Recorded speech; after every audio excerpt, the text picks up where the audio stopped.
श्रमिकों की हड़ताल खत्म करवाने के बदले इप्का कंपनी से 5 लाख रुपए की डिमांड करने वाले आरोपी को पुलिस ने किया गिरफ्तार। रतलाम की दवा फैक्ट्री इप्का लेबोरेटरीज में ठेका कर्मचारियों को भड़काने व हड़ताल समाप्त करने के एवज में 5 लाख रुपए मांगने का मामला सामने आया है। कंपनी के सिक्योरिटी एग्जीक्यूटिव की रिपोर्ट पर थाना औद्योगिक क्षेत्र ने हड़ताली कर्मचारियों का नेतृत्व करने वाले अखिल भारतीय भलाई महासंघ रतलाम के युवा जिलाध्यक्ष जीतू मालवीय के खिलाफ केस दर्ज कर गुरुवार सुबह गिरफ्तार कर लिया है। बता दें कि रतलाम के 4 लेन स्थित दवा कंपनी इप्का के अस्थायी कर्मचारियों ने 10 जून को हड़ताल कर दी थी और कलेक्ट्रेट में आकर धरने पर बैठ गए। कंपनी प्रबंधन व ठेकेदारों के खिलाफ जमकर नारेबाजी की। एसडीएम एसके पांडेय, सीएसपी अभिनव वारंगे से बात करने आए कर्मचारी कलेक्टर को बुलाने की मांग पर अड़ गए। बाद में अधिकारियों ने कंपनी प्रबंधन से चर्चा कर 7 दिन में समस्याओं के निराकरण की मांग की।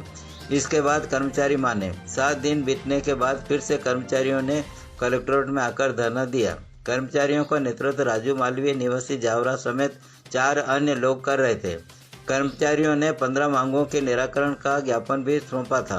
हड़ताल करने वाले सभी ठेका कर्मचारी थे।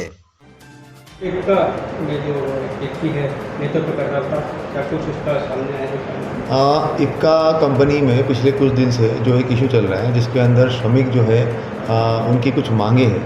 इसके अंदर एक मांग जो थी जिसमें शासन के द्वारा सेंट्रल गवर्नमेंट के द्वारा जो है वो उनका वेतन पहले बढ़ाया गया था, उसके हिसाब से वेतन निकाला गया और फिर शासन के आदेशानुसार ही जो वेतन कम किया गया उसके हिसाब से उसको वेतन दिया गया। इस चीज़ की जानकारी जो है वो कंपनी के जो संचालक है उनके द्वारा बताया गया कि जो जीतू मालवीय है जो उस धरने को लीड कर रहा था उसको बताया भी गया था कि ये सब शासन के आदेश से हो रहा है, इसके अंदर कंपनी का कोई भी मैलिफाइड इंटेंशन नहीं है। उसके बाद भी उसके द्वारा जो है वो उसके अंदर धरना प्रदर्शन करने के लिए लोगों को उकसाया गया और उसके बाद कंपनी के जो लोग हैं वो उनके पास में आकर 5 लाख रुपए की डिमांड की गई और पुनः उसमें जो है वो मोबाइल पे भी उसको वापस पूछा गया कि अगर आप नहीं कर रहे हो तो मैं धरना जो है वो आगे बढ़ाऊंगा। इस संबंध में कंपनी ने शिकायत भी दी है। शिकायत के साथ साथ जो सीसीटीवी फुटेज जहाँ पे वो कंपनी में आके उनके साथ में बैठ के उस बात कर रहा है और साथ साथ में कॉल रिकॉर्डिंग भी उन्होंने सबमिट करी है, उसके आधार पे 384 का मामला कायम किया है और अग्रिम कार्रवाई की जा रही है। सर, इस पर कोई बता रहे पुराना मामला भी है?